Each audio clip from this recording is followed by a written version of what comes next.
Hello, welcome to District 5 Advisory Board. We have a forum, so we can get started. Thank you all for coming. Those of you that are regular attendees know that I do not run the meeting. I allow one of our DAB members to run it. JD is out of town, so the only DAB member that has not ran the meeting yet has been Rachel. So it's her turn tonight, and so she's going to take over. We do have a forum, so we can get started. Thank you all for being here. All right, thank you for being here. Like Councilmember Brian was saying, this is my first time to chair a meeting, so excuse me as I stumble through the verbiage that is government. So here we go. First order of business is the approval of the agenda for August 5th. I get a motion to pass. So good. Motion passes. Yeah, motion is second. Now I have to vote. I vote to approve the minutes. All in favor? Aye. Aye. Thank you. We're really big on that. Our next order of business is the approval of minutes for July 1st and get a motion to pass. Second. I approve the minutes. Anybody else have any other things to say? All right. Moving on to our public agenda, this portion of the agenda provides an opportunity for citizens to present issues that are not part of the regular agenda for meeting. There's a 5-minute time limit for each speaker. Would anybody like to speak? Great. Our scheduled items, Dr. Chad Higgins is here today from USD 266. He is the superintendent of schools, and he will present an update on the August 27th special bond issue election for USD 266. All right, thank you for allowing me a few minutes tonight. I'll try to keep it within 5 minutes. This is normally a 45-minute presentation. I'll start my time. I really just want to give you a few brief notes and then do a little Q&A for those of you that aren't familiar with our school district. The May School District, we have approximately 8,000, almost 8,000. Matter of fact, by today, we might have 8,000 students in the district. We are northwest Wichita. We go from Halstead Road at 96, diagonally down to about the zoo. We are the most dense school district in the state as far as 42.5 square miles and almost 8,000 students within that range. And I believe we're the second fastest growing school district in the state right now. We passed a bond issue in 2015. We added space, new preschool, added on to a middle school, and built a career academy, which I would encourage all of you to take an opportunity to visit. It's absolutely amazing. At the career academy, we build an airplane. We have aerospace engineering students who have a partnership with Airbus and have just completed their second airplane that has now been sold, and we'll use the funds to buy airplane number 3. So, like I said, we just finished bond issue from 2015, but because of our growth, right now we're growing at between 200 and 250 students every year. So the time it takes to pass a bond issue, plan construction, and get school buildings open, we hope to open in those buildings beginning of 2021 school year. So 2 years from right now, we hope to open 2 intermediate schools.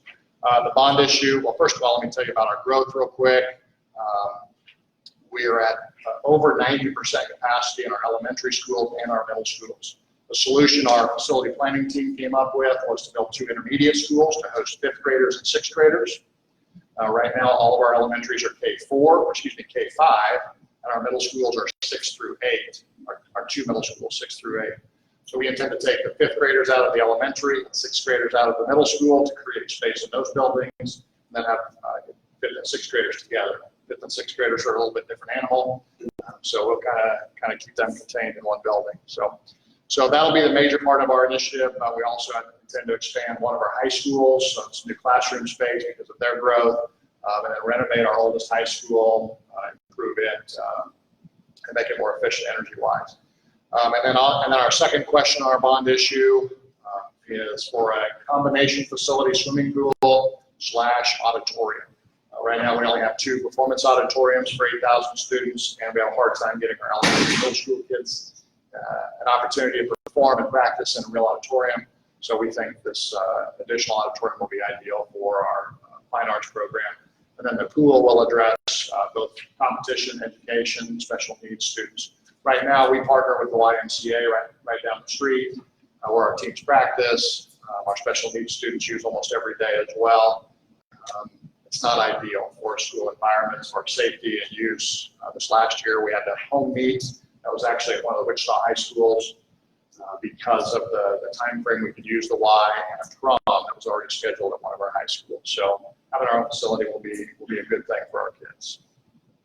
The other positive thing about our bond issue, $108 million for the bond issue for both questions, and we can do it without a tax increase. Our assessed valuation in our community, our planning with our bond and interest levy has been fruitful. We've been able to refinance bonds in the last few years to save a few $1 million, and then schedule and plan for this potential bond issue. So we're excited about that. I've had other people say this seems like a no-brainer, but it's still an election. So that's the gist, the under 5-minute speech. Glad to take any questions. Encourage registration. If you live in Wichita, it's too late, but if you live in Mays, you can still register to vote in the special election. August 27th is the vote. Lori Busel's our Director of Communications. Did I miss anything? Safety and security. Safety and security is a big piece. We had a false alarm scare in one of our high schools a little over a year ago, and it generated a lot of conversation about safety in our schools. So we intend to add a tornado shelter to the only school left in our district that doesn't have one. We intend to improve our camera system, our access system right now to fob into our buildings. We use a software system that uses the DOS software. So it's fairly antiquated. So we hope to do that. And classroom doors, if we do have something that triggers an active shooter or a crisis, right now our classroom door security isn't ideal. That's something we also intend to address. Thank you. We have a great video on our Facebook page. Answers a lot of questions. You have to listen to me a little bit more, but anything else I can? Do you have a location in mind for the auditorium pool? So not decided yet. You know, the challenge in a 2 high school district is how close it is to one high school or not close to the other high school and so forth.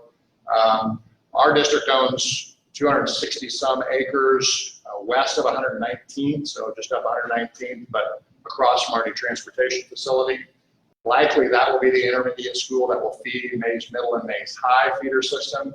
And then we have space behind Menards where our south campus is. That will likely be the location of our other intermediate school. I failed to mention earlier, we're building those intermediate schools with some flexibility in mind because we're growing so fast, 7 to 10 years down the road. If the board, potentially new superintendent, hopefully I'm still around, if they decide to do something different, those will be adaptable to potential elementary schools if the district decides to go back to full 6 through 8 middle schools and so forth. So, no, there are a few spaces, one potentially on the south campus. It's not ideal. Maybe the west property I just mentioned. There's another piece of property on 119th and Academy, fairly close to our elementary schools. Mays community is trying to generate an arts academy district, so we feel like the performing arts part of that facility would fit into that neighborhood fairly well. So we have a board meeting a week from right now. That's on the agenda to discuss. And if somebody wanted to take a tour of the Career Academy, should they contact Lori or yourself? I know there's great things out there. Yeah, first contact me and I'll put you in touch with Dr. Rathman, who runs the Career Academy. The academy, besides just having great spaces for future nurses, future engineers, future farmers, future police and safety, we have police safety, fire, rescue, classes in that as well, future teachers. I forgot what I was going to say now, besides those things. Oh, we have a growing Connect program out of that facility as well. So our kids can get out into workspaces. The experiential learning is a real initiative for us to get out of the classroom. We also invite business and industry to come in and present to our kids and talk a little bit about what's going on in their line of work. So it's a great space. We did have some students intern with the City of Richmond Tech Department a couple years ago. get a hold of me. I think I have a business card back there. I'm pretty easy to track down there. Right, any other questions? Thank you, Dr. Yeah, I thank just you. want to congratulate you and all your staff. It's fantastic to have a jewel of a school system in my district. And for my kids to go there too, I'm very blessed. You did an amazing job of leadership out there. Been a great collaborative meeting on some of the issues that affect both the school district and city. And so it's fantastic to have a good partner. Thank you. Very accessible. It's nice to have my work meetings. Thank you. Thank you. Any off-agenda items? We have a couple of cases on here. Anything else that needs to be discussed off agenda? All right. Is the receipt and file? Good. Motion to receive and file. Opposed, same sign. All in favor, say aye. Aye. Thank you. Okay, updates, issues, and reports. This opportunity is provided for the council member and district vice board members to report any activities, events, or concerns in the neighborhoods and or council district.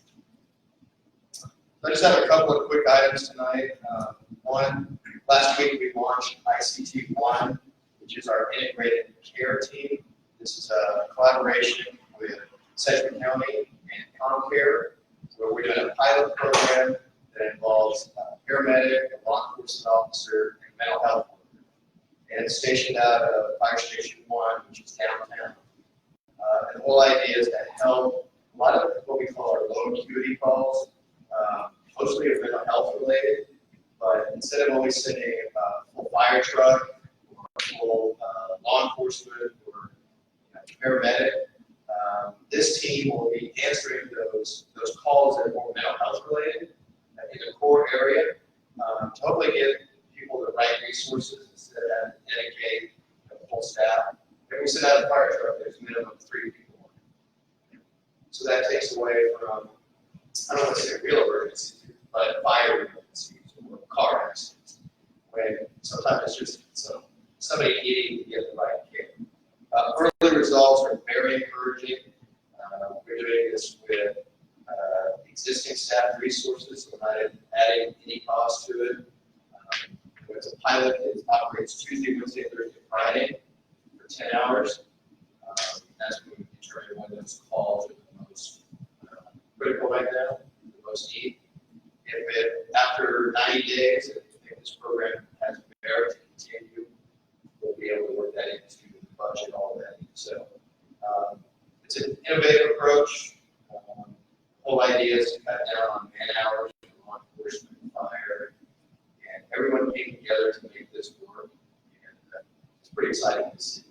We know that mental health is one of the top calls that we get, especially from a law enforcement perspective. So this is a pretty neat program. Second, tomorrow is our next council meeting on the budget and CIP process. We have several of these before we approve it in September. Right, Sean?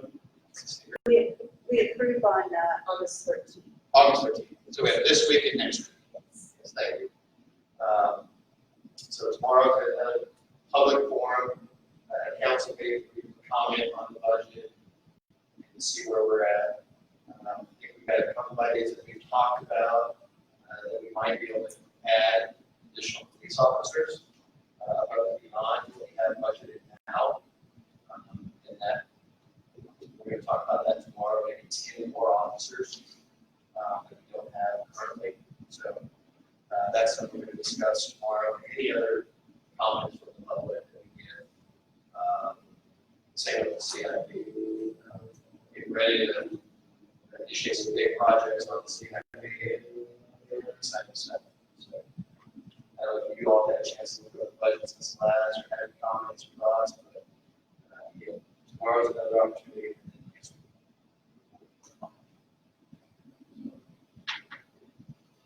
That's all I have. Do I make a motion again? Yeah.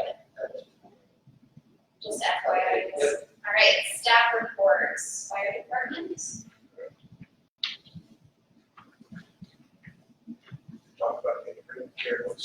I stole your thunder, no, I'm sorry. Well, you can add, Mine's gonna be real brief.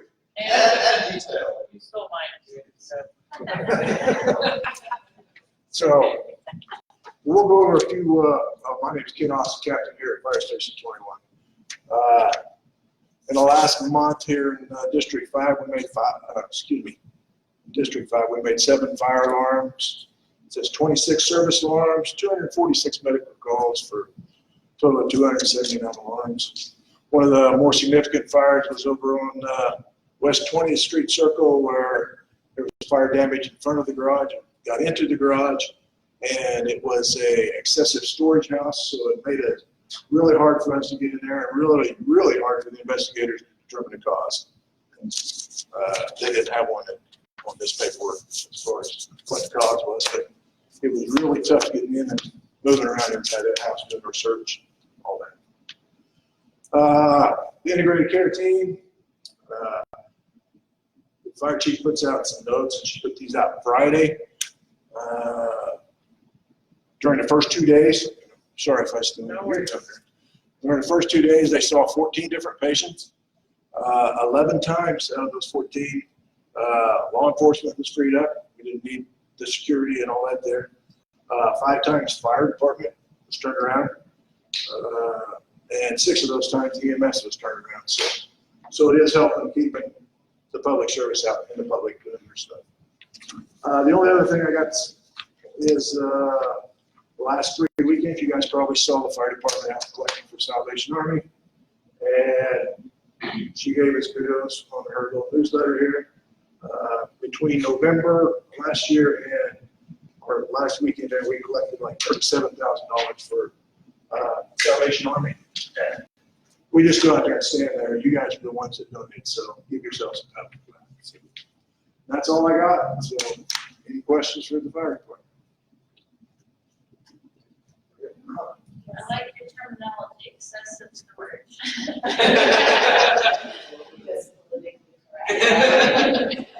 I'm gonna use that for real estate marketing. Can you hear from our community police officer?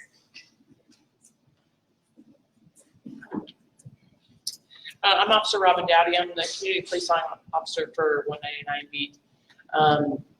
As far as crime stats go, we don't have any crime trends that we're currently focused on, other than just the continuation of people's cars getting broken into. Just for an example, why we keep seeing this happen, a car that was parked in the neighborhood west of 135th and Central had $4,000 in cash stolen from the unlocked car, and also the spouse's car keys were stolen from that same vehicle, so they got into 2 cars. And I mean, I'm no math teacher, but you make $4,000 in 5 minutes, and you're going to come back. So we're really trying to educate, and I think people are learning a hard lesson on their own, really. But getting people to talk about it and tell their neighbors, don't leave anything in your cars. That's the key. Next Tuesday is National Night Out. We'll be attending parties. I think today is the last day you can register. You can do that online. If you want police or fire to attend the neighborhood parties, we'll come out and do that. So that's about all that I have. Any questions for me? Yes, ma'am. I saw a notice that you had put out to a neighborhood association about there's been several guns that have been stolen out of cars. Is that That's downward trend, or is Yeah. that? I don't have the numbers on that, but I know last year's numbers, there were several hundred stolen throughout the city of Wichita. I don't know the exact number, but if I remember right, it was over 300. and we're not seeing that go down. You know, people like to leave guns in their cars, under their seats, or in an unlocked glove box, or wherever. And bad guys know this, right? So it's a matter of teaching people and hoping that they remember. Anything else? Yeah. Not to reveal their identity, but I think it was a legitimate business. Yeah, I don't know. I don't know. I like banks, but maybe some people that I don't know. So. Are most of the cards or relevant to unlock? Yes. They also There are a few that if the criminal sees something that they want, they'll break a window for it. Sure. But most of them, they'll go to your driveway or out on the street, and if the car door opens, they'll go for it. If they don't see anything that they want, then they'll go to the next car. It's a lot of very common sense type practice. Thank you. Next up, Park and Rec.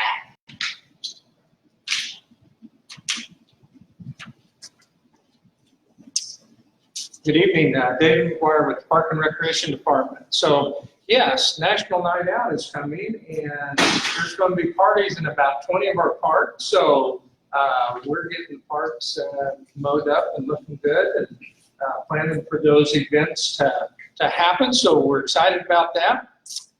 We're kind of in this transition period where we're ending all the summer programs are coming to an end. All the classes are coming to an end. We'll have a few weeks off before the fall session starts in September. But we had a good summer. All of our camps were well attended. We had we had 8 technology camps this last summer that had anywhere from 20 to 30 kids in each one of them. They all filled up. So the kids liked the technology camps real well. Summer concert series at McAdams Park. We still got August and September, so we'll probably have a couple more concerts in August and September yet at the McAdams Rec Center. Our Open Streets, our big Open Streets event is next month already. It seems like I was just talking about that being such a cool event, and now it's here already again. So September 22nd will be our Open Streets event. We've doubled the number of vendors that want to be a part of it. So that's a big help on receiving some revenue to run that program. So we're pretty excited about that. I think the city likes that event, and a lot of people come out for it. Spray parks. Buffalo Spray Park will be closing about the end of September here, first week of October, depending on the weather. We change it about mid-September where it only comes on the weekends. It doesn't come on Monday through Friday. So the spray park will be open until the end of September. We've had this for 15 years now probably. Dog days of summer, if you want to take your dog swimming. One last chance, August 12th over at the College Hill swimming pool. You can take your dog for a swim if you want to. So we're pretty excited about that. Actually, it's August 19th, not August 12th. So yeah, we're kind of in a transition between summer to fall. Looking forward, we've got a lot of fun fall classes planned and organized. Any questions? Rock Wetlands. We have had a couple of meetings with Westar, and Westar is getting ready to help us build the trail around the east side of the park. And I've gone and visited with some of those neighbors that live up next to the park, you know, because it kind of made it part of their backyard, you know. And so I went and visited with those folks to make sure they know that our trail is coming. most of them are pretty excited about it. So nobody had any big objections about it happening. So, all right, thank you. Thank you. Tracy with Wichita Public Library.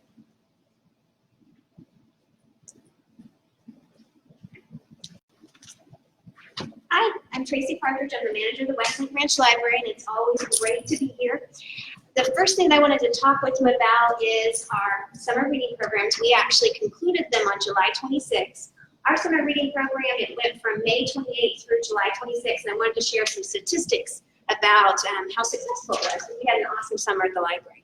We registered with the Wichita Public Library System over 10,000 children and teens for our reading incentive programs.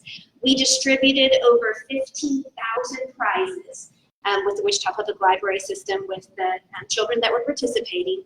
40% of those were actually at Westlake, so I thought that was cool.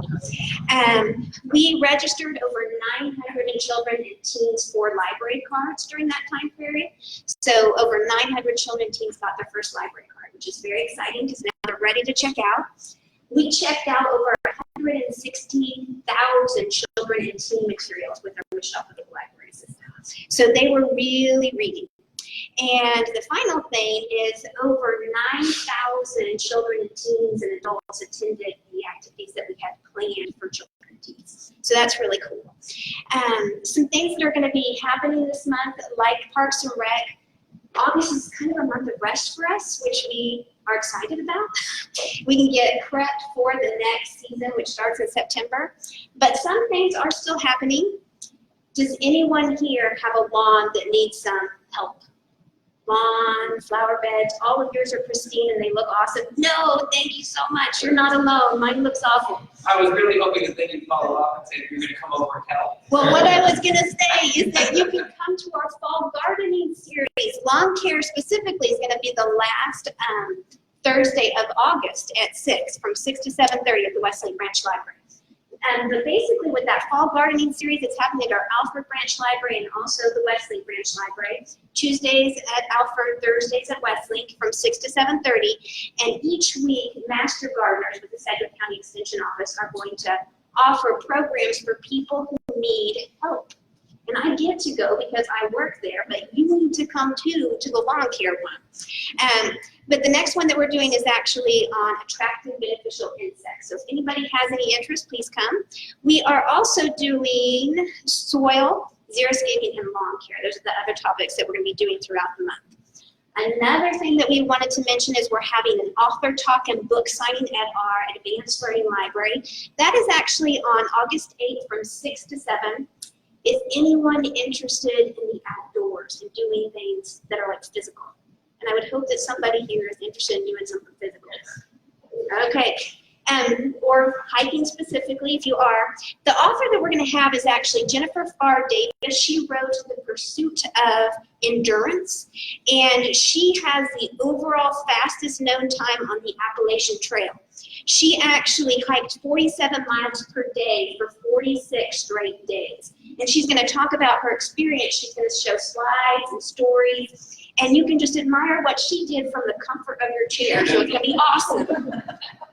They will be selling books that she will actually sign during the course of the program. The final thing that I wanted to mention is actually we're doing a program called our Local Author Day. I believe that this is the third year that we have done it. That's on August 24th at our Advanced Learning Library. That gives local authors the opportunity to promote their works and for you to see how many authors we actually have in our community. There are going to be more than 50 local authors at that event. They're going to have two activities. One is at 10:30, and at that activity, the authors will talk about what it takes to write and publish and market their works. But then from 2 to 4 on that day, you'll have the opportunity to speak with them directly and purchase their works and get them signed, so that's very exciting. Now, to the members of the board, I gave you a September-October calendar, but I did bring some extra. They're on the table in the back in case you're interested. If you are not a paper person, that is okay, because you can go to wichitalibrary.org and get a full list of the events that we have at the Wichita Public Library.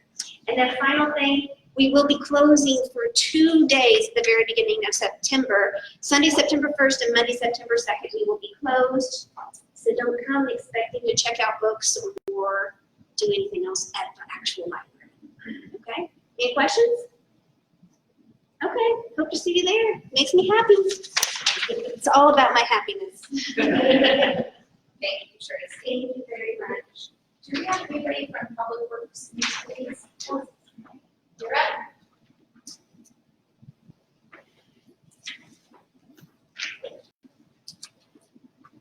Mike Armour, Public Works and Utilities engineer.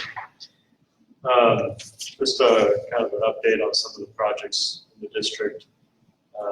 13th Street, the pavement prep work from 119th to Mays.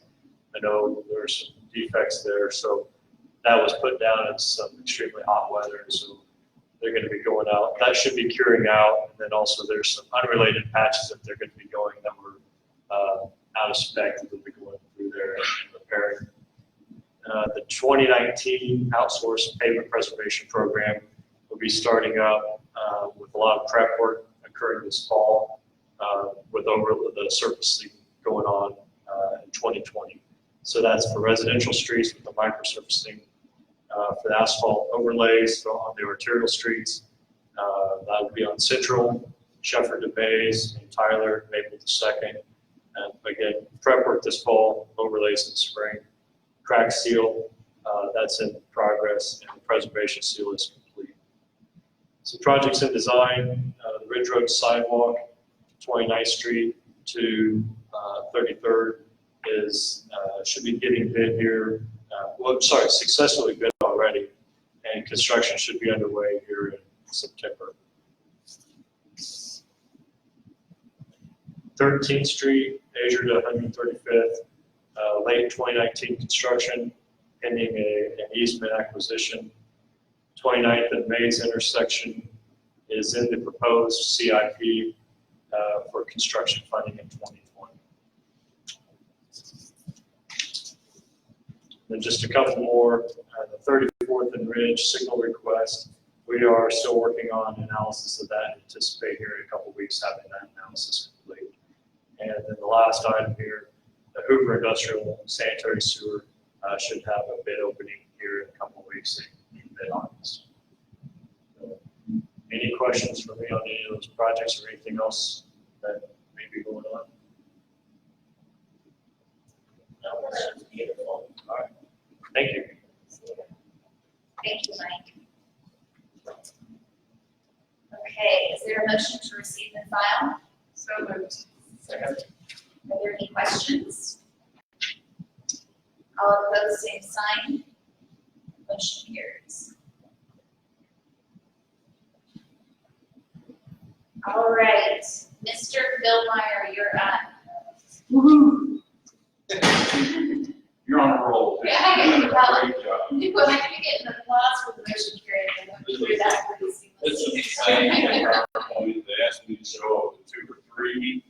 I showed up with 3, so you're welcome to share those. You can take one with you if you'd like when we're done.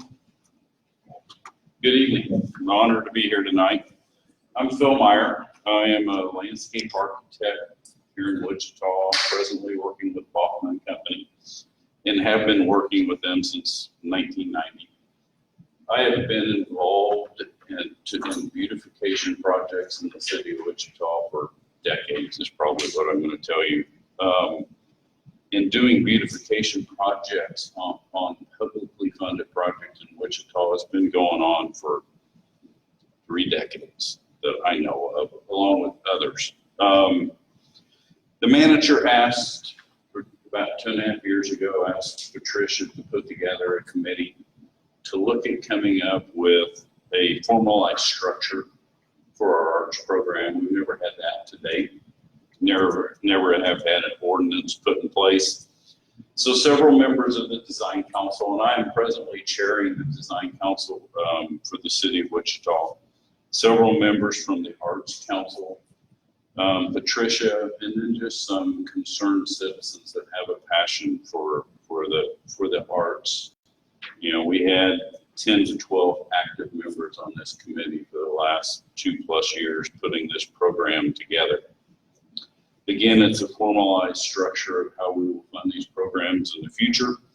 The mayor requested that we come out and present these to all the DABs. So we are spread thin tonight. We're doing 4 DABs tonight. I'm doing a DAB Wednesday night, and then some other members are doing a DAB next Monday night. And in that time, we will be done presenting this program to all the DABs. We are asking for your suggestions, thoughts on the way we're proceeding to take back to our group. We've had a lot of help from our committee. We've had help from city staff. John D'Angelo, before he left, Dante has filled in his spot. Sharon DeGraff, who's hiding back there from the law department, has helped us put this together. And then Sean Henning is here tonight, and she's not actively been involved with this, but she represents the finance department. And if you have any specific questions on that, you're more than welcome to ask her about that. We'll see if I can get this running. All right. So what is public art? And when you think about public art, that's probably one of the first things you think about. An art piece is sitting out on the sidewalk. A piece of sculpture or something, and that is public art. But that is not all public art is, and that is not all the design council pushes for through projects. And I guess I'll share with you, design council has been in place in some form in this city since 86, 87. And I date myself because I didn't have gray hair when this happened, but one of the first projects the city did this on was Kellogg and West Street when they made it an overpass, and that was 1986, 1987. And since then, they have had some committee out there reviewing projects. Chris Church has started it. If it's a publicly funded project, people review it, they give comments on it, they make recommendations to council. We don't review and approve a project. We make a recommendation to council if it's adequately funded, if it's got enough aesthetics, if it's got extra quality to it or something of that nature. Art is not just plop art like this that makes all art. Oops.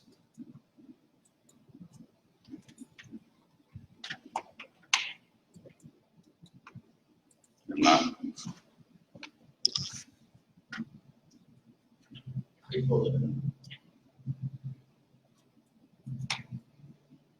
Watch this.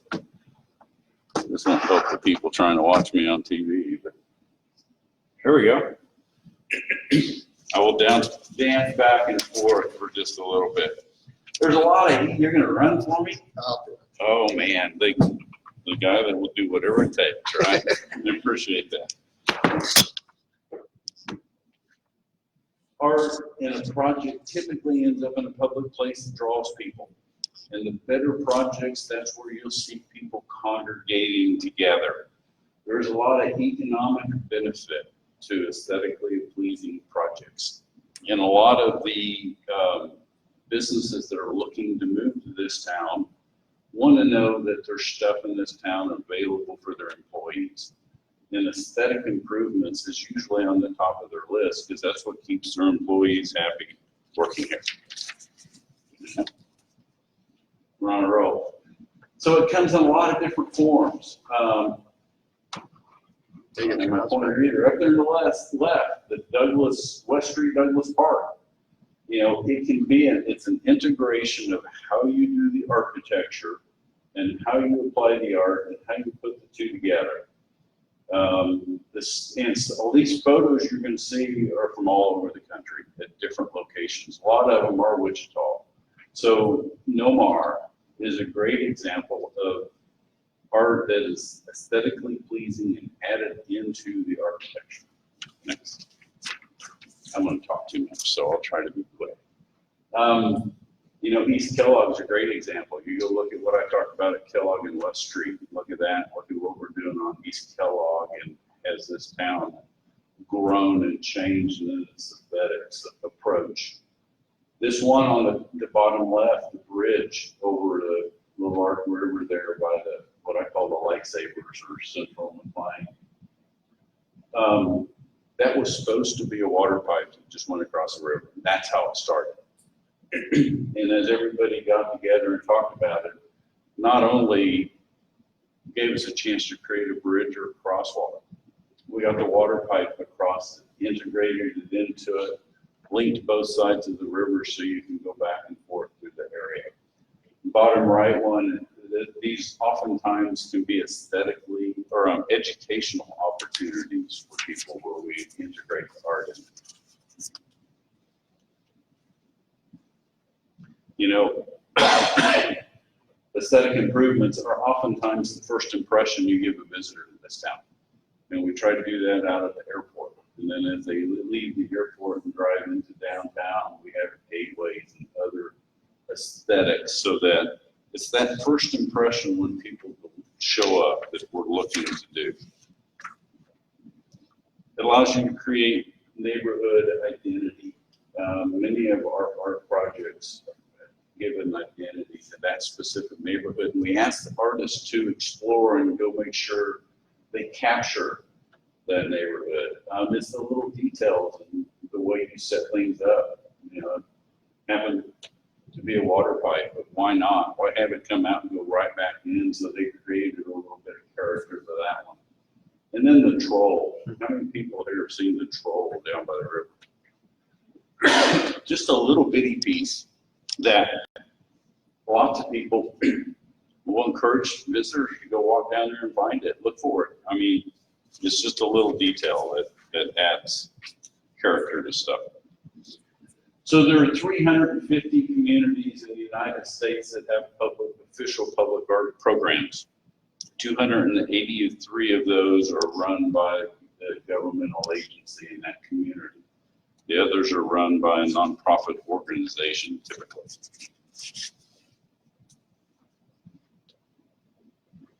So peer cities, and this is just a list. So there's 350 communities. That list that you're looking at, starting with Oklahoma City, going to Nashville, are communities that our council members have visited in their programs where they travel. All of those have public art % for art programs. And you see they range anywhere from 1 to 2%. That's how they do it typically. And they're all a little bit different. And as we go on here, I'm going to explain to you kind of the options we're discussing right now. But this is done a lot across the country. Those are not the only cities that do it. Those are just the communities that our council has visited and looked at their program and saw what they were doing. So we have had artists on our design teams for over the last 20 years. So if we're doing a public project, and what we do now with Design Council is we look at the CIP project list when it comes out. And we'll go through the CIP and we'll pick what we call special projects. And when we see a special project, we'll look at it, we'll highlight it, we'll say, hey, this project here needs an artist on the team. You know, they need to go through that process. And that artist is typically not part of the design team. So we're a civil engineering firm. If we're doing a road project and we have a special aesthetic project, we'll go hire an artist outside of our firm to be part of our team, along with any other consultant we need to complete that project. As I mentioned earlier, for 33, 34 years, we have been doing beautification efforts to projects we do. We've just never had an ordinance in place. And the whole purpose of creating this is to get an ordinance in place that establishes some guidelines for the Design Council to operate under, establishes guidelines for staff, which helps them. And then as we go on with council changes every now and then, every 4 to 8 years, council changes. So there's an ordinance and a process set in place. Out of this funding source, when we do this, we're not looking for all of this to just go to the aesthetics of a project. We're looking at 80% of this funding source to be used for new projects, special aesthetics that go to projects. We're looking for 20% of it to go to maintenance, to help us, maintain what we have. Because one of the issues we have is we create things over the years, they're not always maintained to the level we need. So this will help give some funding to maintain it. Then we'll follow the same process, and that design council will sit down with staff, and we will have a pool of funds, and we'll dedicate them to what we feel are the appropriate projects and the amount that goes with each project, because it varies. If we're doing a bridge, it gets one amount. If we're doing Douglas Street downtown, it's going to get a different amount. Or, if you're working on Broadway or whatever, they get different allocations of the funding. So we're hoping with this process, we can have equitable distribution of funds, and we do that now. We try to look at each district and make sure all the districts are getting some of this money. Now, downtown area has gotten more over time. Why? Well, it serves more people. The whole community goes down to that area. So it's not an equal distribution per district, but we do try to make sure that all districts have something. That could be through the parks. The aquatics plan is a great example of that. Buffalo Park in your district had, some elements added to that were extra and above beyond the normal park improvement. So where we are at today is looking at how do we fund this. This is the conversation we're having with council. This is the conversation we're having with staff. And that's an ongoing conversation. So I can tell you where we sit today. We think the manager is supporting that we use the general obligation bonds, which is that top one. We use sales tax, we use guest tax. And out of that, we would do 1.5% of those three, whatever the CIP is, and that's going to go up and down as it goes through the years. That number does go up and down. We have had conversations about having it be the CIP minus the enterprise funds and minus your special assessments.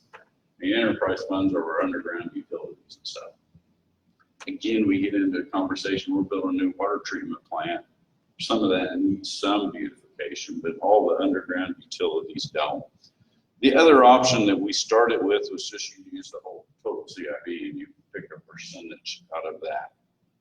So the chart that's in front of you today, I think they're recommending that we get 1.5% of the GO, sales tax, and guest tax. I think design council is asking city council, can we have 2% of general sales tax, guest tax? Staff did a review over the last X number of years, and apparently we average about 1.4% of the total CIP. So my pointer's not working, but if you look to the far right on the bottom, the 1.5% would be 44% of that, what we've kind of been using over the years. And 2% would be 59%, almost 60%. Now, this amount we're talking about is a minimum. Council always has the right to raise that if they want. If we have special projects, you guys can adjust that and move that as you need. Our committee is very excited about doing this program because we put something on the books and we have an ordinance in place to guarantee that it goes forward. We think we've got a pretty good proposal put together today to present to council. Is it going to be perfect? No. But if we get 3 years down the road, we need to edit it or adjust it. That's fairly normal operating procedures. So we don't mind doing that. So in conclusion, it goes back to aesthetic improvements. And I need to quit so I can talk all night, but this closing picture is a great example. Keeper of the Plains on the left, the way it was for years. keeper of the plains on the right after we redid that, going through and using this process. And if you remember the old keeper, you could only get there if you went through the Indian Center. Nobody went back there. Nobody enjoyed it. Nobody really used it. Now it's out there, and when there's an event downtown, it's very active. Another example that I give people that I think is a good example, and I'm not entering a debate, I don't care, I'm not taking sides on what happens to it. Century 2. We talk about a project that has integrated art and special aesthetics to it. Century 2 is a great example. If you look back how long ago that was built, it's an icon. It's a landmark. Everybody knows where it's at. Everybody knows what you're talking about. It's created a great debate in this community on what we do with it. And so I tell people that's what Design Council is trying to do, to make sure that we have that aesthetic quality on all projects, especially special projects that get built in the city. And with that, I'll quit babbling and see if I can answer your questions. A lot of these other cities that you guys have studies from, is there an economic overview history of saying, okay, if I do this, it generated so much in retention dollars, like it bolts or I am sure there is, and I don't know that I can specifically give you a detailed answer on that. One of my examples that I've used over years, and it's not an apple for apple city, it's a lot larger city, but Oklahoma City. You remember Oklahoma City in the 80s? It was a completely different community than it is today. And they created programs like this. They invested in their downtown. They started investing aesthetic improvements throughout the town. And that community over the last 30 years has changed immensely. So yeah, it does have an economic impact. And I know there's answers to your questions. I can't sit here and answer them, but I know there's factual information that we can get and provide to council. Because that would be good for that to know whenever you're going to present it, here's what it needs. Financially. Yeah, we're getting approval. It's a great idea. And I'm big on pushing the economic part of it because it is. I mean, if you go downtown on a final Friday and watch all the people and go to all the different places, many of those locations where they're gathering were projects where we use this funding source to create those places, and it's just vibrant and full of people. I don't have any questions, but I do have a comment to make, and I've been helping represent Steve Morello, who has done a couple of Our lightsabers that I pointed out was Steve's. Yeah. Yep. And so forgive me while I was on my phone while you were presenting, but he just emailed me a couple of things. He's been teaching me more and more about art as the board I've been representing it. And he had a couple of things to say that I thought were really important and helps from here, the Design Council. And it says, art promotes creative human expression. Art enriches and fosters emotions that lift up our spirits. Art has a huge impact on our mood and emotions, and communicates ideas, and provides us with a deeper understanding of self-awareness. It increases connectivity and plasticity to the brain. Art is essential. You cannot truly live without art because it is necessary for human arrival. Culturally, art measures the pulse of cultures, the heartbeat of civilization. It illustrates the human experience, the wonder of it, the whimsy of it. It is a meeting place between imagination and knowledge. It strengthens community bonds and offers a collective identity.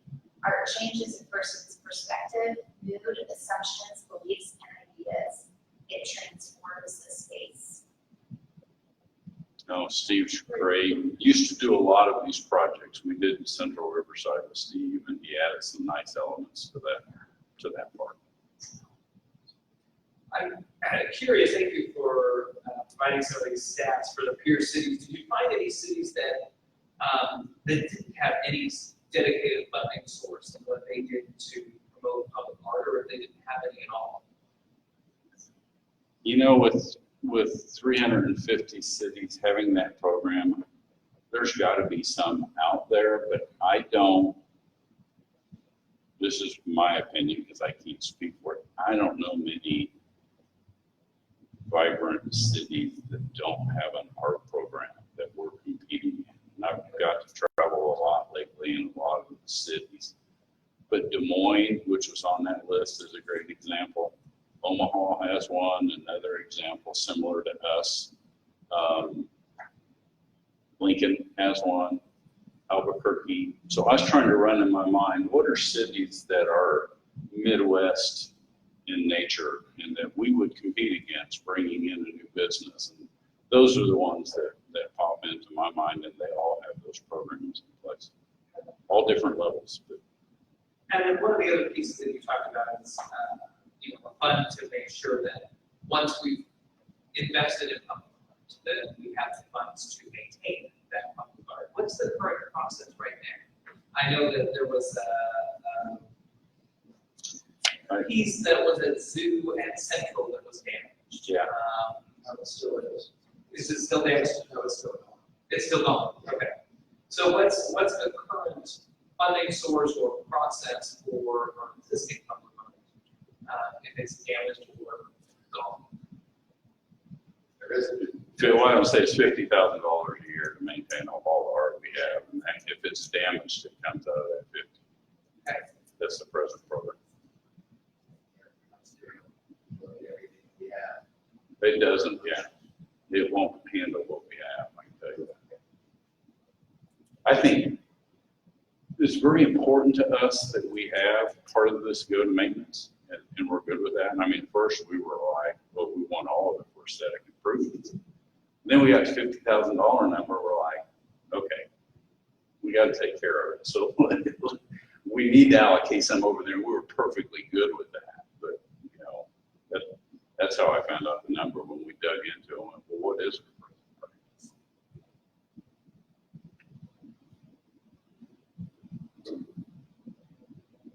So in full disclosure, I'm also on the Arts Council, and we've been working on this as a council for several years.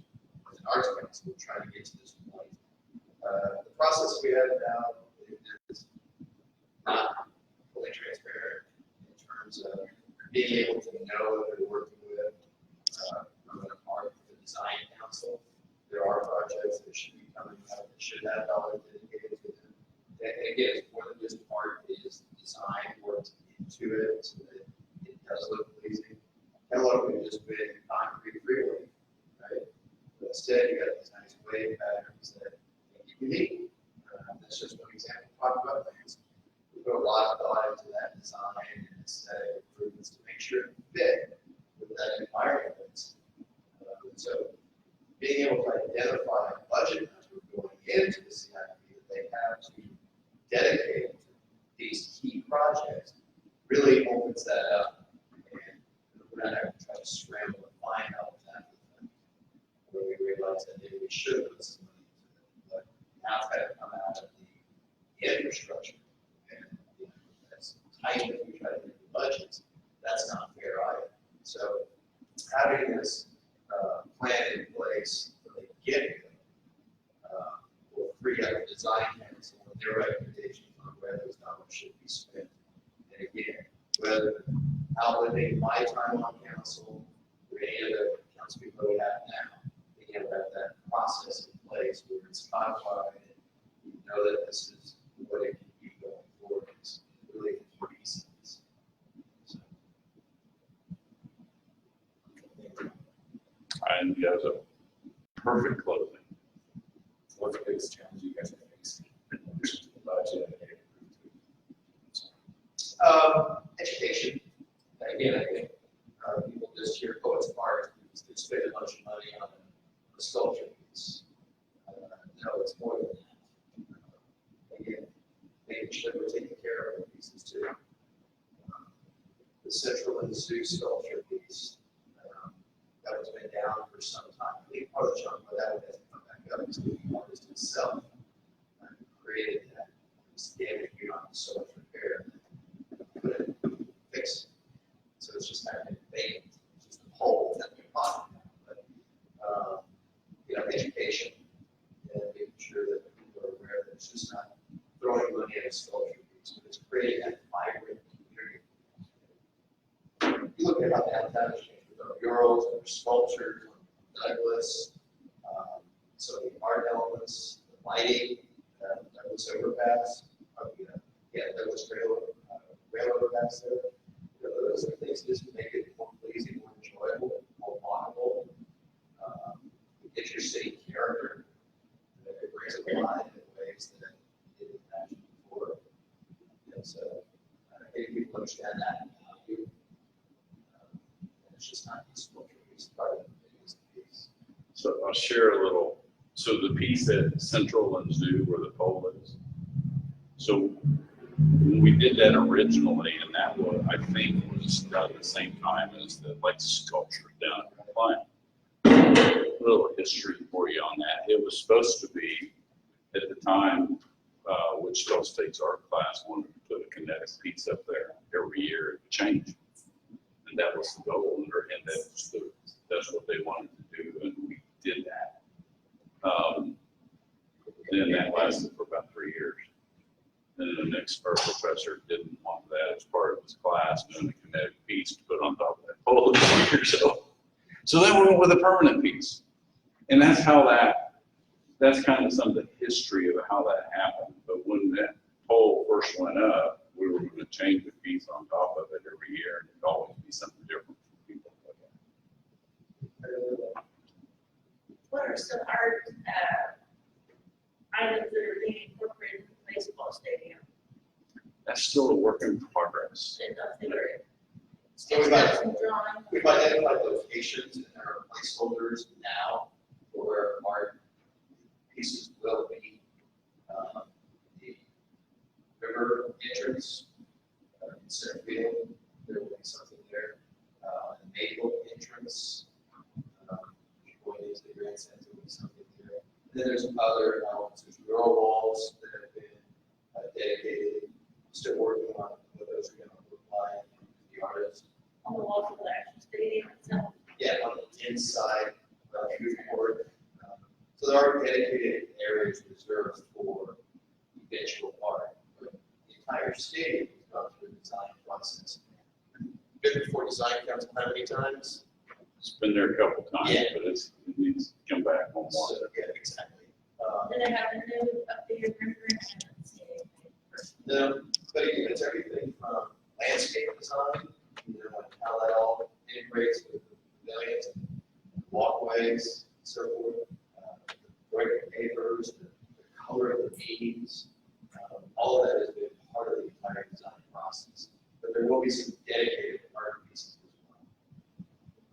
Yeah, the aesthetic improvements is what is important for me to keep repeating, is that it's integrated into the final product, whether it's on the sidewalk, it's on the face of a building, or on a retaining wall or something. We can incorporate pieces into that just tie it all together. Are there some whole huge plaza sidewalk type art plan too?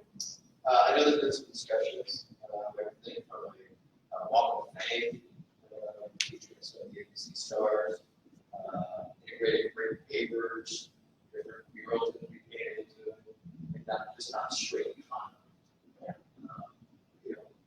A lot of things are still being designed as a continuum.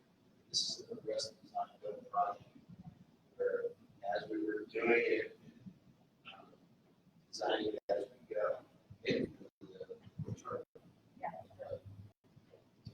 You're right, it's going back to design council. What's the difference between design council and the arts council? So Arts Council is a separate nonprofit that is made up of volunteers as well as a couple of ex officio council members, where we do things like sculpture walkabout, design council awards, banquet,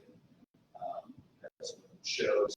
So where the design council is made up of dedicated professionals within design, landscape engineer, architects, design engineers. We have 2 landscape architects, 2 architects, 2 civil engineers, 2 artists, graphic artists, 2 public members.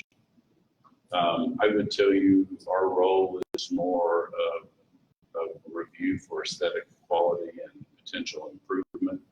Arts councils need to have more programming and promotion of arts in the community. Hardship, which arts, etc. So those videos. Two totally separate pieces, but we always have a design council member that also sits on city arts, so they can bring that information back to us. What entity do tours all current art? Sorry. Are there entities out there that do tours all art?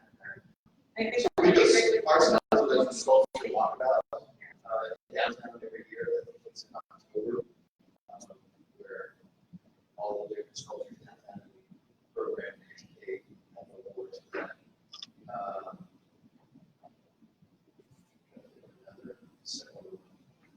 Something like that really good. Gets people out to see it. And then Douglas Design District has a mural tour group that go through and see all the different murals that have been put in the downtown design district. Discover the process of that. I know WSU has a big sculpture walkabout on their campus as well. But it's hard in terms of a holistic redesign and art throughout the city. So we need more. Help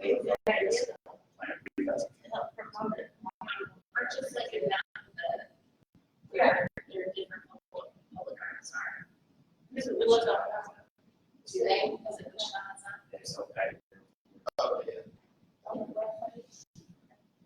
But I think one of the challenges is that we don't always think about where the public art is because we think of it as Councilman Price said, we think of formal sculptures. You know, one of your examples was the entrance to O.J. Watson Park.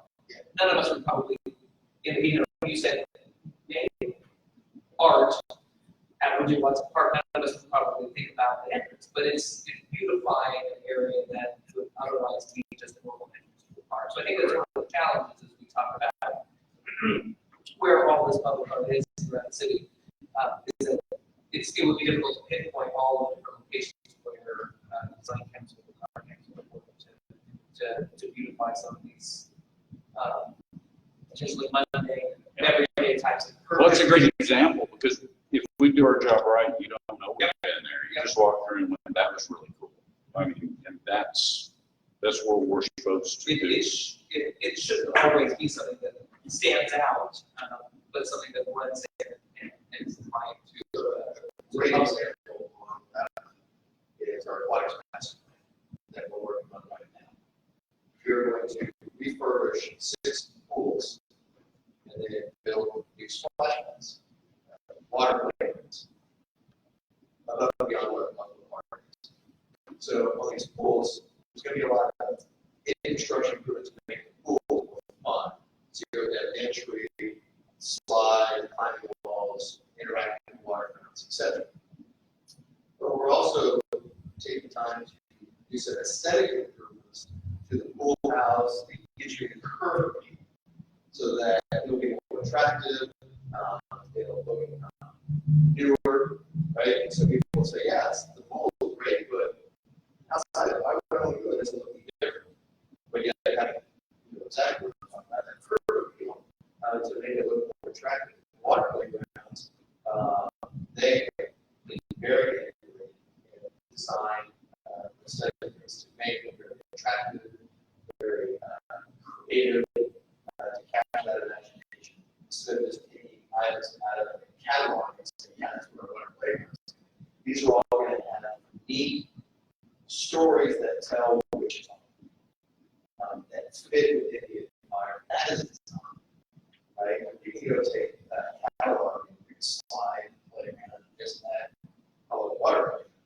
But the artists, the artistic design team, have really worked and told a story that will fit in that neighborhood and make it so unique in that character. Again, that discovery, it's like control is in this area. Water players can have unique elements that are wish and that all has this together too. So you might not think it's design, but once you get into it, you can be like, yeah, they really thought this through. But that's what we're trying to do, is be able to have that process in place, that we have that dedicated everybody knows going into every capital year, there's going to be this much money that the design council can allocate to specific projects. And there will be times where we want to go above and beyond that number. It's like the key road one. Maybe other riverfront master lakes. And what we want on the east side as it relates to Century 2, Convention Center, all that public space. There's going to be significant opportunity where aesthetic design is part of all these public spaces that we have a dedicated budget to help finish that. So that's what this is all about.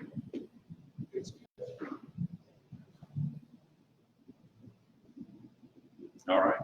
Thank you all very much. I appreciate your time. And thanks, Steve, for me. He covered so much I should have said, but he did great. On the spot. Yeah.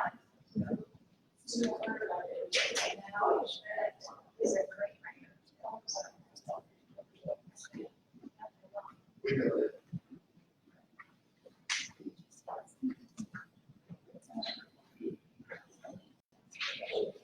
Okay.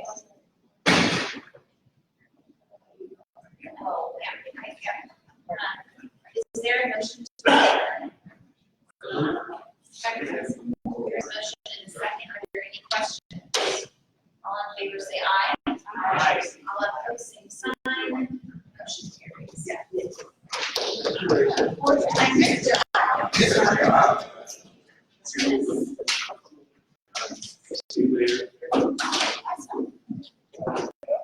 You're not on the primary.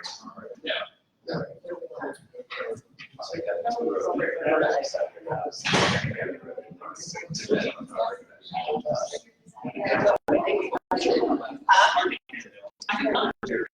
Oh, you're next.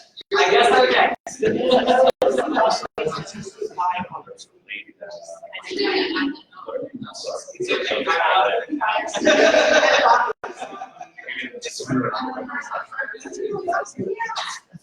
I'll be sad if we call you the defense for it. But I haven't seen that.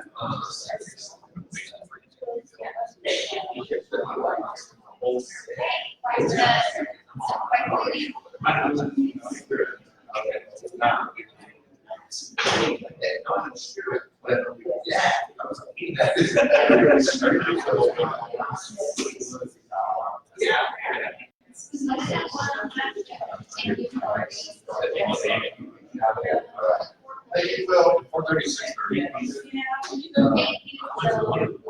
Nice job. That was a sure.